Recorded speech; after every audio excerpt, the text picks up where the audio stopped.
называть таджикский народ народом, считать их народом каким-то полуварваров, народ древнейшей цивилизации, которая была высокоразвитой тогда, когда на территории Московского царства еще белки прыгали по деревьям, понимаете, таджики уже создавали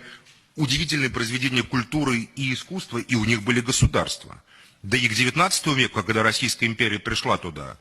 Хива, Какан, Самарканд – это высокоразвитые государства, современные достаточно, которые, может быть, уступали Российской империи в системе организации армии, но во всем остальном они имели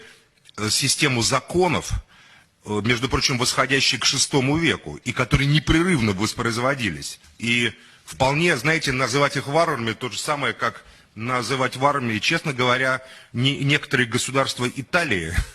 к этому времени были гораздо более варварскими, чем государства Средней Азии, прямо скажем, по многим параметрам. По крайней мере, Римскую Папскую республику, Папскую область трудно было считать высокоразвитым государством. Поверьте, Бухара и Каканд гораздо более были демократическими